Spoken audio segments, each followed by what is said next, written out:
Alrighty, good morning, good afternoon, and good evening, wherever you find yourself today.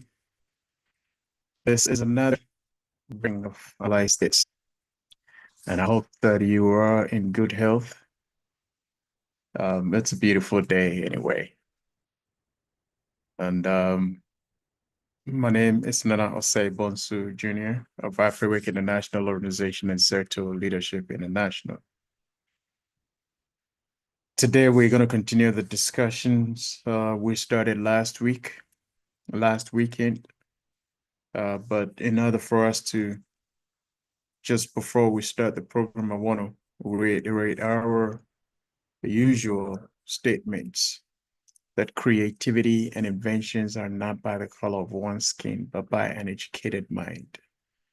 I want to repeat myself. Creativity and inventions are not by the color of one's skin, but by an educated mind. And somebody might be asking, why do you always have to repeat this statement every day?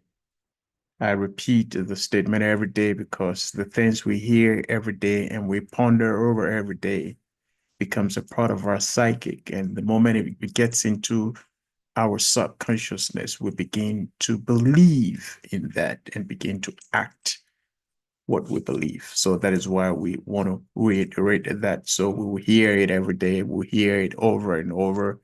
So it'll be a part of us for us to believe and act upon it.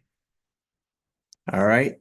On this platform, we don't entertain insults. However, we entertain dissenting opinions. If you have an opinion different from what we got on this platform, we're more than willing and excited to discuss it with you because we discuss on this platform. We don't argue on this platform because nobody has all the right answers. You may have answers, but as to whether they are right or wrong is another thing.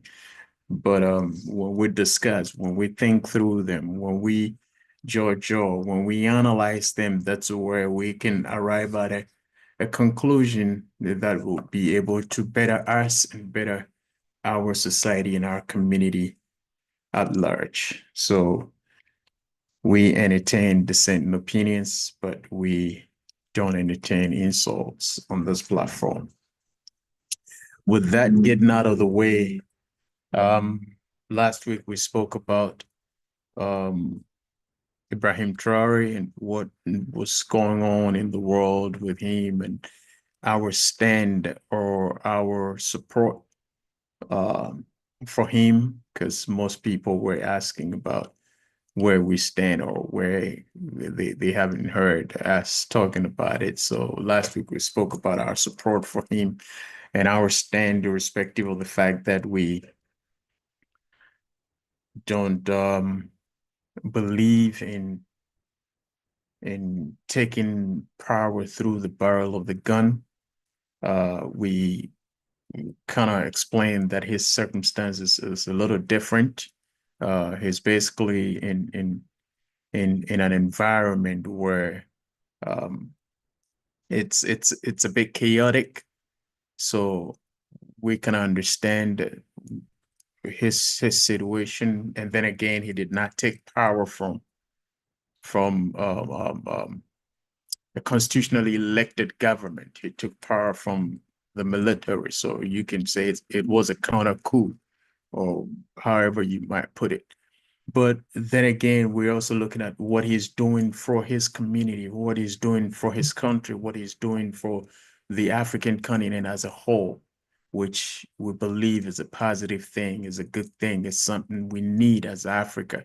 It's something we need as Black people. So these are some of the reasons why we believe that he should be left alone. Because we've had incidents where most of the time we have the Western world interfering and interrupting our political processes, and it doesn't end as well. Um, so it's some of these reasons are why we believe that he should be left alone and encouraged to do the right thing for his people and for Africa and for Black people and for humanity as a whole. We also spoke about the Galamsey issues, which I believe it's been going on for a while now. And we want to encourage as many, especially the youth, not to sit on the fence. Dr. King said the world is becoming a dangerous place, not because of evildoers, but because of those who sit and allow evil to travail. So we want to encourage the youth to be a part. Organize yourselves, write petitions, go on demonstrations, peaceful demonstrations, um, whatever you can do. Reach out to your kings and your queen mothers and reach out to people in authority within your communities and let them understand how important the environment is to you, and not just you, but you, this generation, and generations to come. As we explained, the definition the Aborigines Right Protection Society gave us of land, their definition of land, which makes us not owners of the land, but we happens to be the custodians of the land, holding it in trust for posterity. And so we want to encourage everybody to get involved in the fight against corruption. Sorry, against Galamsey. Well, which is another form of corruption as well. So I don't think I'm far from wrong by saying the fight against corruption. But I believe last week, Prof had something to say about this, the effects on the environment and what have you. So I'm going to drop the mic for him to continue with his submission, which we cut him short last week. So, Prof, Yeah, over to you. good afternoon, good Good evening, afternoon. whatever people might be. This issue has been in the news for quite some time. We've all dropped the ball. You see, you are talking about the Aborigines Rights Society's definition of land because you know about it. You see, and that's basically what we've been trying to say over the years. Our ability to educate our young people have been really, really, really reduced. In the days of social media, in the days of the internet, you expect that public discourse will be about pertinent issues that affect our longevity as a nation and even as a people. But sometimes you go on air in Africa or all over the world, and you will be surprised to what use the internet is being used for. This quote that you just quoted, how many Ghanaians Sorry. even know what it is about? They don't know. And Marcus Garvey once said that a people without a knowledge of their history is like a tree without roots. And what Mm. does a tree without roots do? It withers and it dies. And that's exactly what is happening. People do not understand the impact of the devastation that we are putting on our environment. And they do not understand that whatever we do to the environment is a boomerang. It comes back to haunt us. You see, when I first went to the Kwame Nkrumah University at the Institute of Renewable Natural Resources, one of our lecturers, Dr. Abene, he used to tell us that what our forefathers have given to us that we cynically call Bajimbre is scientific knowledge that they have encrypted over the years into belief systems and norms that we never understood. But in order for us to comply with them, they sort of encrypted it in deism, animism, whatever you want to call it. Mysticism. Because, yes, they understood our penchant for mysticism. You know, they understood I it. actually have a bit of a problem with that, but that's not the focus of discourse Yes, now. So yes, we all could say that. Why didn't they explain things to us in a way that we could understand it? But over the years, they understood that people will break the boundaries. And so maybe that's why they encrypted their messages to us. But yes, I agree with you to some extent because growing up in Kumawu Bisro, we had a stream and a spring. The stream was called Ninai.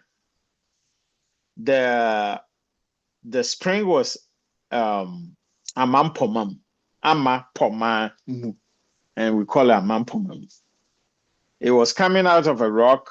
The stream, the spring bubbled out of a rocky surface, and in the winter, oh, why would I even say winter? In the very dry season, it was coming in small amounts. So you have to wait for hours to take it out.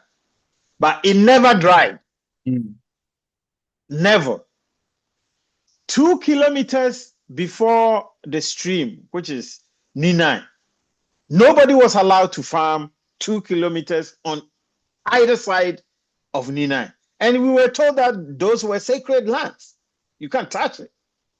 right. And it belonged to certain families and they never cleared it for farming or anything of that sort. They would come all the way to a certain portion and that area was protected.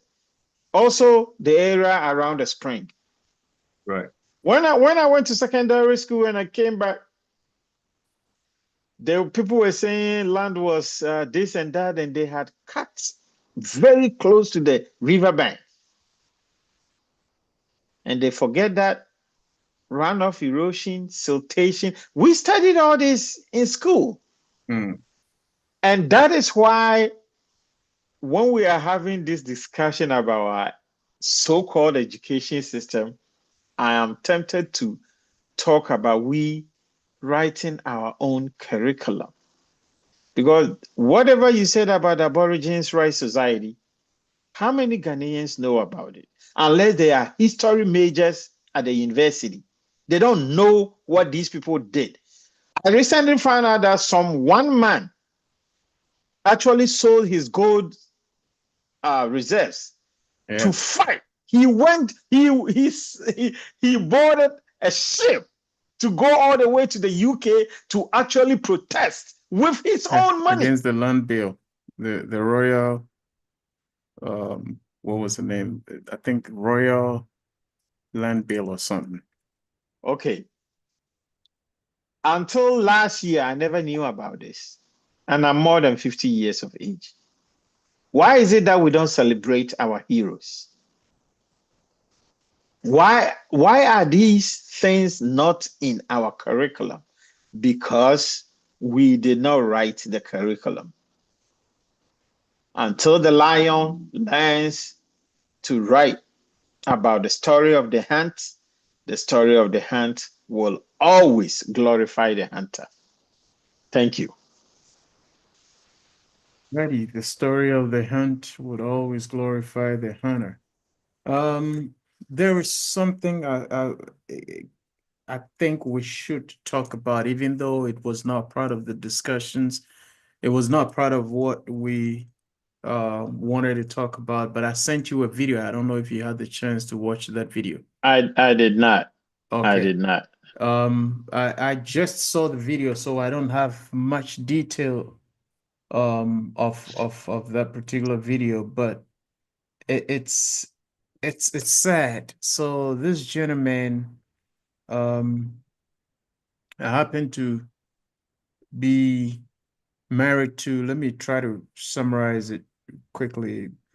He was married to a lady who fell ill and died through the process, through no fault of this husband. Um, According to the story, even before the marriage, the family knew the lady had this chronic illness. And they didn't even tell the guy from the beginning until when she came to live with the guy realized that she was going through some challenges. So he confronted the family and they confirmed that she has a chronic illness. So at a point in time, she became very ill. This guy spent almost everything he had saved, but it didn't help and she died. The next minute, the guy was arrested and was arraigned before court. The prosecutor pleaded that the guy be remanded for a couple of weeks to give him time to do his investigations. And that was it. They forgot about the guy. Or whatever happened, nobody knows. And the guy was behind bars for a year. And then after a year, the court realized they don't have any basis for keeping this guy. So he ordered the release of the guy. And for whatever reason, the police officer who was in charge of the release took the guy from one prison to another prison. Instead of releasing the guy, he transported him from one prison to another prison. And the guy was forgotten about for years, for about 7 years. And he just so happened that one of these NGOs who were looking into some of these cases came across the guy's story and they decided to follow that. And finally, the guy got released. So the guy, what's his name? There's this Oliver. I understand he's a human right lawyer. Okay, so he heard of the issue and he took the case up, visited the guy, got the details of the information, and he's deciding to sue on behalf of the guy. I believe he's suing Ghana Police, the prison service, for and the Attorney General. He's suing these three entities for, I believe, 9 million cities in compensation for the guy. And I just saw this, I saw the story. So like I said, I sent it to you immediately. I saw the story. So I was like, how on earth would an institution like the Ghana Police Service, the prisons, even the prosecutor will push for the arrest? Well, for the arrest, fine. Probably they might suspect some foul play, fine. But would then forget about this guy. It blows my mind. And he's not the only story. He's not the only person. There are multiple of people in cells and prisons whose case have not even been heard. And it's largely because these are people who cannot even afford lawyers. These are people who don't have the financial means to fight their cases. And sometimes you think about it, and again, going back to what you always say, what kind of a society do we want to build? And this person, due to the arrest and incarceration, his mother died. he's lost his daughter. He doesn't even know where the daughter is. The mom took the daughter away, and as of now, he does not know the whereabouts of his daughter. His only sister, well, I've forgotten the story, either the only sister or one of his sisters, has been hospitalized in the psychiatric hospital because of this issue. I mean, look at the repercussion of a simple act of neglect, and it looks as if nobody cares. And I really want to believe and I really hope that justice could be served to this guy. I believe, and I really want to hope that justice will be served to this guy, because and it has to not just be this guy, but it has to be a wake-up call for the institutions involved to start looking into some of these cases. If you don't have any basis for holding somebody in prison or cell, let them go. If you don't have any grounds for holding some of these people, let them go. We're talking about not having enough space for criminals who violate or who goes against the laws of the land, by just sending them away just because we don't have room to keep them in our prisons. Whilst we have people in prison who are not supposed to be there, why can't we clean up the system to make room for some of these criminals? People who are tearing down the ecosystem in our country. Why can't we make room for some of these people by getting rid of some of these innocent people who are languishing in jail for nothing? I mean, it really made me mad, and I was pissed off when I was watching the video for all this guy has gone through. I even believe, or not that I believe, I want to think that even the 9 million cities is peanuts. The guy should go more than 9 million, because it really doesn't make sense. You know, how on earth would the police, I don't even know what was going on in the mind of the police officer, but this needs an explanation. I don't know if the guy pissed him off on the way, or whatever happened for him to, it's even a violation of the court. That should be a contempt of court, because the court has given an order for the guy to be released, and then you move him from one prison to another. We want to add our voices to some of these issues, these injustices going on, especially for people who don't have the financial backing to make their cases. And I want to applaud Oliver. I sometimes disagree with him on certain fronts, but I really want to applaud him at tip of my hat for him for doing this.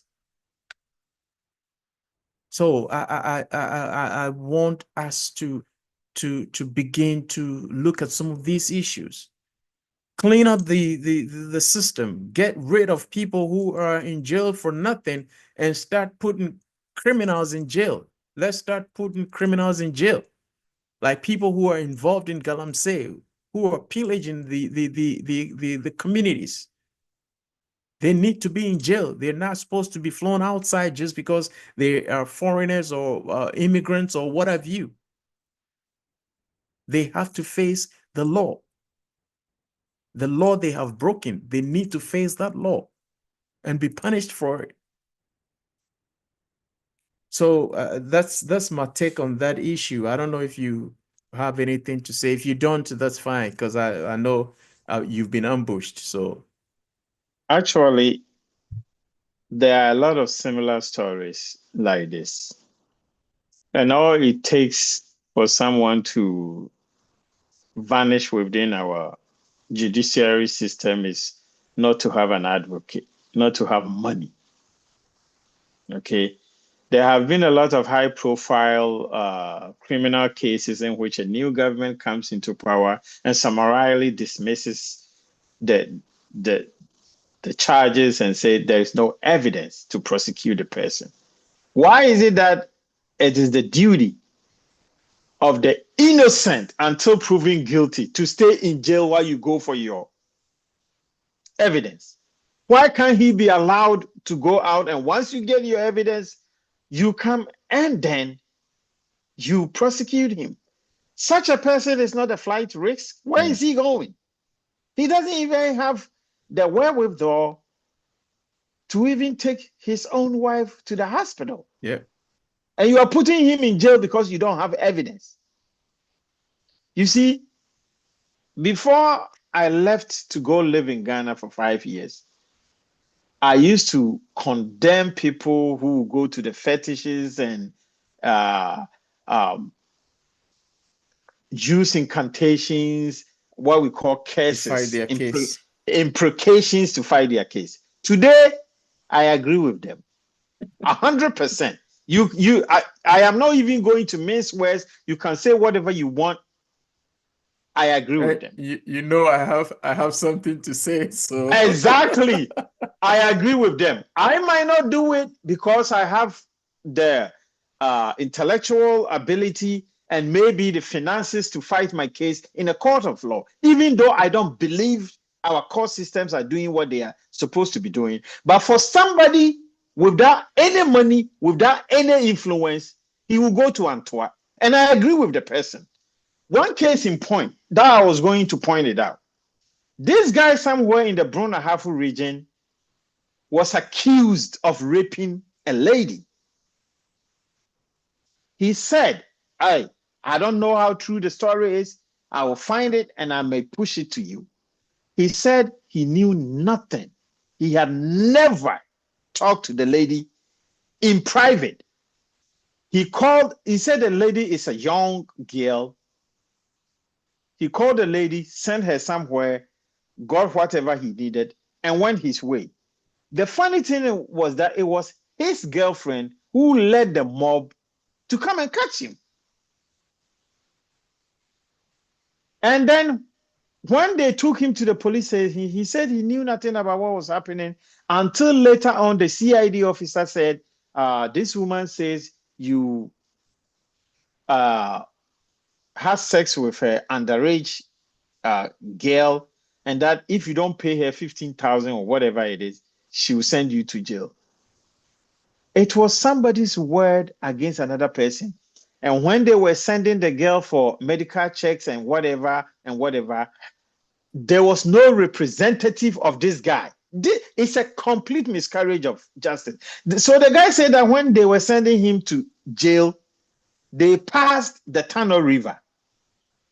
And whilst they were at the junction of the Tano River, he opened his mouth and said a lot of imprecations and incantations against the woman and against the child that was. And he said that if the river is actually alive and it allows him to be in jail, then he is no God.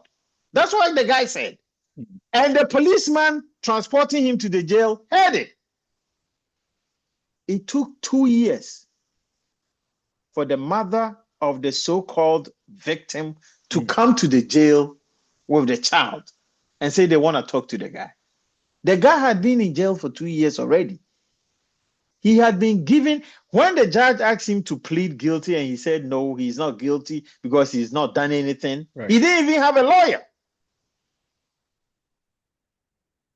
And then this woman comes back and says, my child says you gave her a curse, and said, what curse? And the child burst out crying, saying that she lied about him. The boy has already been in jail for 2 years. What do you mean you lied? What do you mean? And I also listened to a teacher who said that they said he had sex with a class 6 people in the school's public bathroom. And he was saying that the public bathroom has no covering for the entrance. And even if you shout, everybody within the school compound will know. So, Nana, a lot of these stories have been going on. In our neck of the woods, there are no public defenders. I know they are supposed to be. I'm telling you, there are no public defenders. Okay. There is an office at the Kumasi High Court that is supposed to help you if you have no money. Believe me, when you go there, you will find out that it is not for free. It might be at a reduced cost, it is not for free. So all these people need advocates. Our system is really, really messed up. If a person like this can be forgotten in the jail system for years, 7 years is a very long time. Why is it that the judge who gave the order did not follow through? I don't know if that's part of their responsibility, though. It is, should be. To follow through, to make It sure. should be. You Nana, sure? you give it. Aren't you I following the believe, case? yeah, I believe it has to be brought to his attention. But if not, Once he has given the order for the boy to be released, doesn't he or she gets a report? If he doesn't, yeah, well, because the police officer was supposed to take him to wherever for his release, but didn't do it. So I'm not sure. I don't know about that though, but I'm just saying that I don't think he's supposed to, because there are millions of cases they sit on, or thousands of cases. I don't think they can follow up on each and every judgment they pronounce to make sure it's carried out. I believe that he, in his view, if he's given out an order, or judgment, it should be carried out. That's my. I'm not sure about that, but that's my take on that, though. Then, unfortunately, this case I proves believe that. it's rather the police hierarchy who is also to be held responsible, because the guy who's supposed to do the release should write a report to the police, right? So I believe Exactly. yes. So I think the police should probably, that's what, well, not probably, that is why the police is also being held, being part of the lawsuit, because he's suing both the police, the prisons authorities, and the attorney general. It should. I mean, such suits should be publicized. People should actually know what is going on. Right. And maybe over time, like I always say, no society is perfect. The difference between a society that is going backwards and those that are progressing is that you keep, working. Reviewing and revisiting Yes, some of your laws. the issues that are at stake. Because for a guy like this to be in jail for 7 years is a travesty. You just destroyed his life. That guy who was a teacher, when he came out, he said even her brothers and sisters told him to keep quiet because they have been warned that if he tries anything, they will make it worse. For you to even appeal your case, you have to be in jail first.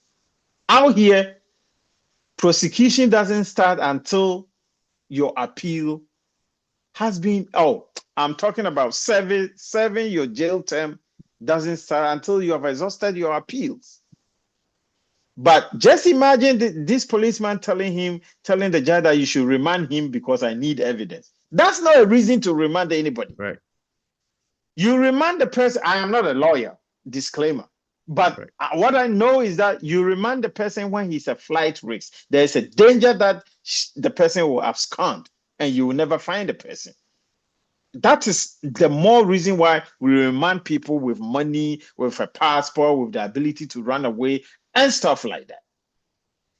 How are you gonna somebody's Yeah. Sometimes you wonder where empathy as a people is when you hear some of these cases. There are a lot of This is young, pure negligence. exactly, exactly. And it's sad.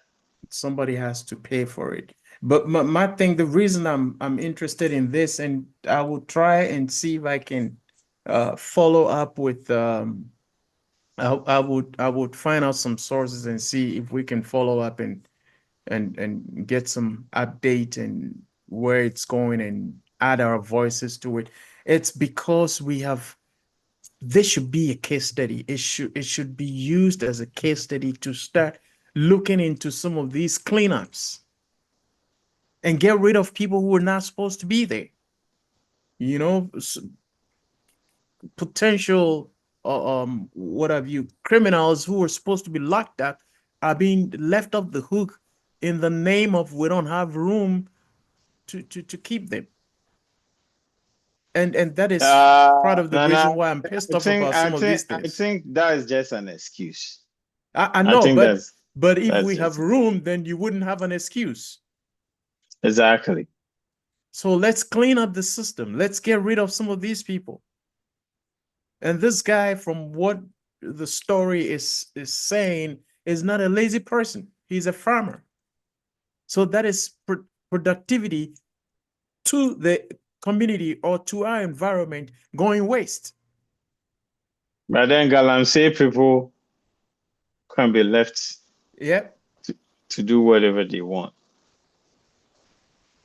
So that's part of the reasons I think we all should push for this issue to be addressed, as well as other issues being looked at and getting rid of people who are supposed to be outside and contributing positively and progressively to the community from the jails, and put those who are rather helping to destroy our environment and our communities in jail. I don't care where you come from. Once you have committed a crime in the land and the crime against the laws of the land, you have to face the law. Nana, if you are a visitor or you are living in somebody's land and you commit a crime, they don't just send you back to where you came from. They don't send you back to where you came from. You you have to face the consequences of your decisions, and after that, they send you back. That's what happens. They just don't send you back. It's only in our country that because we keep borrowing and we are subservient, we keep calling them our developmental partners, which I hate. Whenever they come to our country and they flout our laws, it's not like it's a misdemeanor or whatever. Uh, do you think if you go to China, they will allow you This to is a plant major to crime. This is a yeah, major crime. they will not allow you to plant tomatoes Look, in China in certain areas in China, you cannot even throw something in their rivers. You'll be arrested and jailed. on the spot. And we're allowing these people to come to our country, engage in illegal money, which is even supposed to be for the community and not for foreigners, first and foremost. And then when you talk about it, they start giving you excuses. Isn't it the Ghanaian who led them over there? So what? And so what? So now Anyway, this issue of this galamsey thing, I get emotional when we talk about it because I was trained to understand the environment and the fact that everything that you do to the environment, its impacts come to you 10, 20 years down the line. And I once heard Reverend Odro saying that there's a lot of foolish people in our society, and that's why people don't understand that the trash you are pouring into the gutter is the flood that comes to your house later. We have disassociated our actions from the consequences that comes to us later. it is always somebody's fault, okay? Or some spiritual occurrence going on. We as a people have stopped teaching our generations that actions do have consequences, and that those actions, the consequences might not come back to us today. Okay? And it is encapsulated in our idiom, and yet that obeto boy trafra and then pafi ebesiu. It is not the day that you throw a stone across the river, Right. pra, or what do we call the Volta, that you are gonna get pains in your ribs. It might take a week or two. So the fact that people don't see the immediate consequences of galamsey, and all they can think about is the money they are making, and that we have become a society that worships money without knowing its source. And our society actually respects and pays the person who takes that route. How are you going to tell a young person that galamsey is bad when the top dogs in the two most important political parties in our country are allegedly engaged in galamsey? Let's say we don't even know, but I know for sure that Chairman Wuntumi, the chairman of the NPP in the Ashanti region, the most populous region in the country, especially for the NPP, comes sit on his own TV and shows off the gold that he gets from galamsey, and he's been accused of doing this illegal mining in our forest reserves. Nothing has been done to him. So how are you going to tell the local young boy going around who has nothing else to do and think that galamsey is the way to go? So we cannot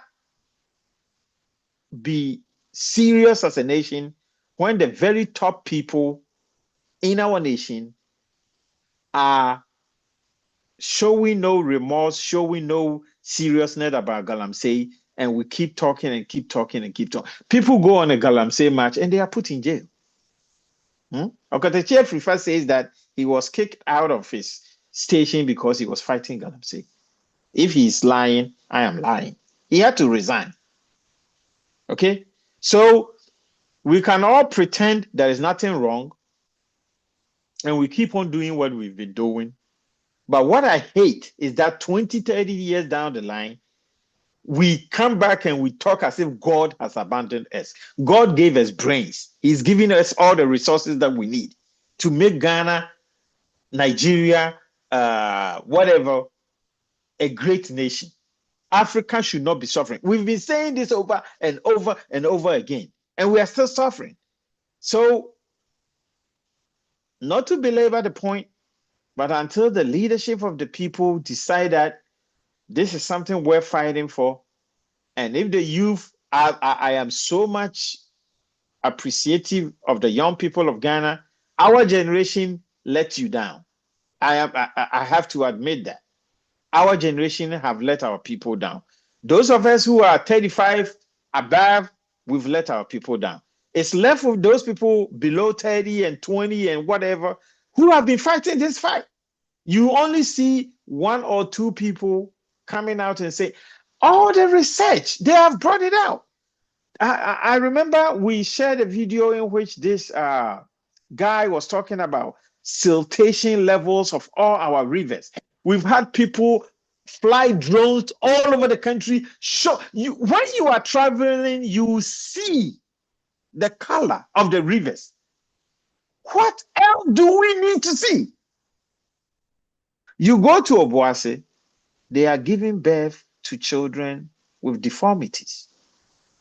High levels of metals within our supply system. And the Ghana Sewage Company says that it does not have the capacity to remove any metals from our water bodies. Drinking waters.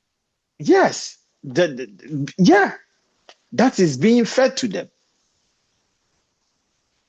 And for those of you who think you have a well at home and you don't care, it is the same runoff water that seep into the ground, taking Course. with it whatever impurities, and it is coming to you. Cyanide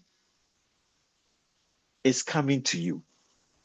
Whatever they use for the mining of the gold, that is detrimental, deleterious to the animals and the plants that are around. Those are going to be channeled and concentrated in the food chain as it gets closer to the human.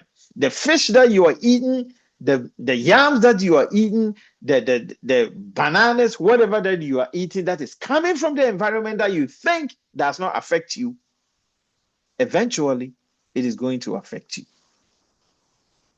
Eventually, it's going to affect you. The last thing I have on my list is it's an interesting story. I sent it to you. The Zoom Lion was the name, Metro TV and Kwame A Plus. I don't know if you saw the story. I saw the story. And I thought it was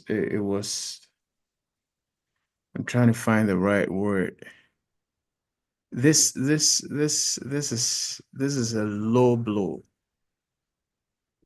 We don't do politics on this platform, but for a member of parliament to sit on national television and talk about the fact that he's taking money from somebody's boss because you spoke ill of him, and he was happy and bragged about this. Where are we going as a nation? And these are people we call honorable men and women. And I like the issue Black Rasta raised. So the cause you were trying to fight, talking about the decentralization of the Zoom Lion activities, you were trying to go on that tangent. Was it because you didn't believe in that cause and you were doing it just to get your pound of flesh? I mean, it really didn't make sense. I was really blown away when I saw the story. You know, this is somebody who claims to be fighting for the nation, who is fighting for the youth.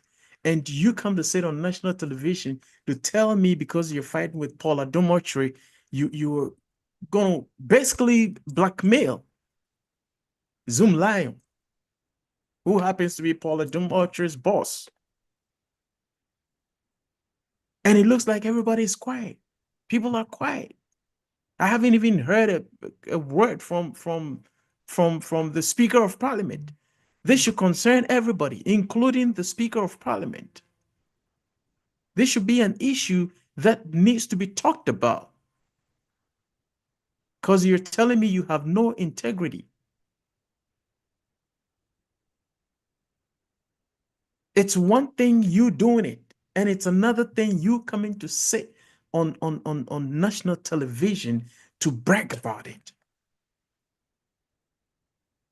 I don't know. I don't know what's. I'm really trying hard, and I just want to borrow the words of Black Rasta, that he wants to believe that it's not him, that it's an AI, what you call it, created video.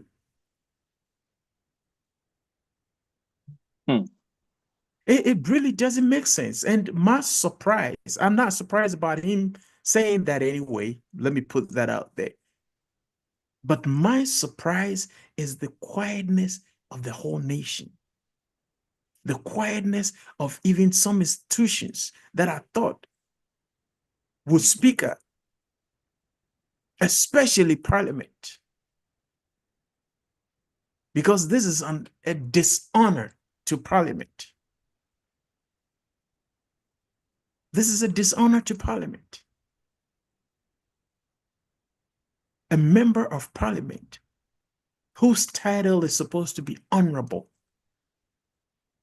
will claim, because I have an issue with you, I bring up a case against your boss, and your boss pays me to keep quiet. And he was even encouraging more people to pick up a fight with him, so he will go to their bosses and do the same thing. And you say this with pride as a member of Parliament. Nana, I want to have believe you, that Parliament should bring some kind of sanctions or some kind of, he needs to be chastised. Nana, don't you think he's capable of doing that simply because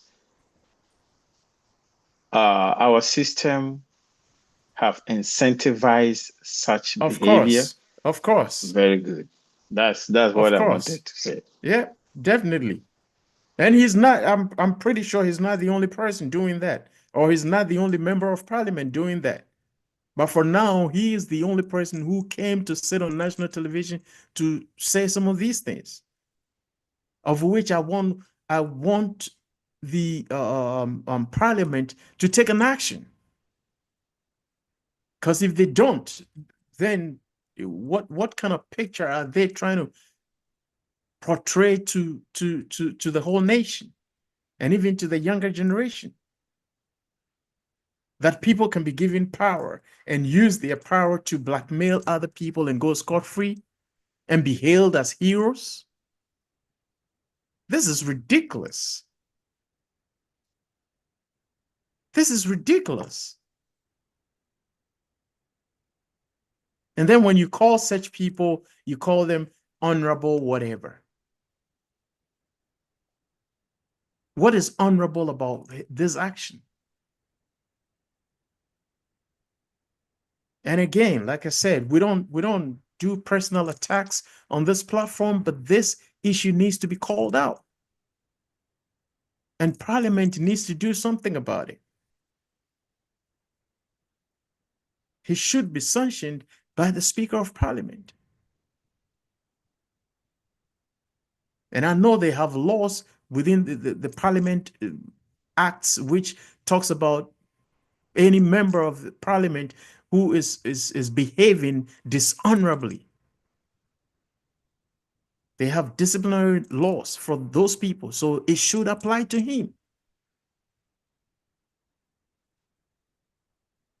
I am so disappointed in Parliament. I'm disappointed in some institutions who are either overlooking the severity of that statement and what he said, or they probably can't do anything about it because he might come after them, or he might blackmail them as well. I have no idea, but this total silence doesn't make sense to me.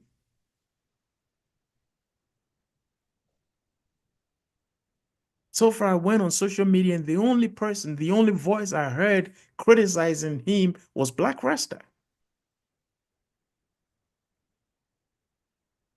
So I think we really need to be up and doing and hold some of these people responsible for their actions. Because at the end of the day, we give them the mandate to be there. So if they're not acting according to what we expect, we should be able to sanction them. Anyway, if you have a take on that before we Well, close down the curtains. what I wanted to say is that our society have incentivized get money at whatever cost, be as loud as you can, and we are going to reward you. Uh, Somebody like A plus, as nice a gentleman as he is, he didn't get here by being, you know, quiet spoken or whatever you want to call it. This is his modus operandi. That's what he's been doing. Whatever comes across, he's talking about it. And the people decided to vote for him because he could talk. So consequence is not coincidence. I'll only continue to repeat them. These are the men we actually want in our parliament. That's why they are there. That's the reason they are there. People voted for him. So don't expect these things to change.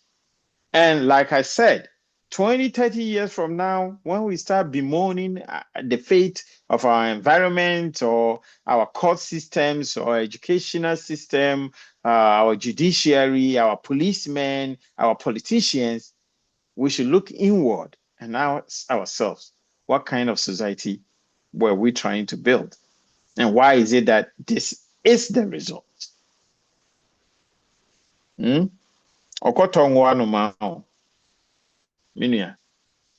The crab does not give birth to Yeah, a so bird. the society So producing people like this, we have civil rights advocates, we have institutions who will talk about the ills of the society. Where are they? Why are they silent? That's my problem. Why is nobody holding his feet to the fire? You know, and we have a long way to go. is it because they're scared of him, or they might also have issues he knows about and might blackmail them? Nobody knows what's going on, but you cannot come sit on national television and talk about this in your capacity as a member of parliament, you know, and go scot-free. And that's my worry. What picture are we sending to the younger generation? And even what picture are we sending to the world? Can you imagine a senator or a House representative would come sit on national television and say this issue, and the whole nation will be quiet? Just picture that. A senator or even the House of Commons, somebody comes out and spew this nonsense and the whole nation is quiet. He'll be gone. And if not prosecuted as well. You know, so my worry is about the silence of the nation on such impudence. Is this part of the resetting agenda? Are we serious about resetting? So these are some of the things I'm worried about, you know, and the picture we're painting to the next generation. Especially as you said, he's being hailed as a hero. And so he has a large following. He has people looking up to him. So if somebody in Fabodie Beijing does it, comes out to say this, would that person walk free from the studio? Tell the whole nation I blackmailed somebody? So I really want to believe that Parliament is going to come out with some sanctions and some punitive measures against him. Anyway, Prof, your final statement before we close down the curtains for the day. What I would like to say is that we should move away from, the later reaction as if we were not aware. The whole society cannot be that asleep and demure when things of such nature. And my problem is that the general population have become so immune because these things keep on the nonsense keeps on over and over and over so that their systems start overriding the very things they should complain about. Because no matter what you say, no matter what you do, these people don't stop. We are moving to a point whereby the general public will not even care about political persuasions, our development, whatever. It is going to be a jungle, each man for himself, God for us all. And being each other's keeper is just rhetoric because we don't see it in any effective governance, in anybody trying to do the right thing. So, Nana, maybe 24 years from now, when we sit here to talk, it will come back and I'll be saying, I told you so. Nobody really wants to say, I told you so. When you are speaking, you expect that people might hear you and might change their behavior. So it behoves on our religious leaders, our political leaders, our rural and traditional leaders, especially, to really champion the cause for the common man and not allow so-called modern ways of life destroy the very fabric of our society. Because the tangents that we are going, I don't see anything good coming out of it. Thank you. Thank you. And we want to take this opportunity to wish all the mothers out there happy Mother's Day in advance. We know tomorrow is Mother's Day, so happy Mother's Day, and we wish you all the best. Hopefully, we are going to meet next week, same time here. My name is Nana Osei Bonsu Jr. from AfriWeek International Organization and Certo Leadership International, and my co-host. Kojo, we're from SAID organizations, and we love to hear from you. Alrighty, see you next week, same time. Have a wonderful weekend. Bye-bye.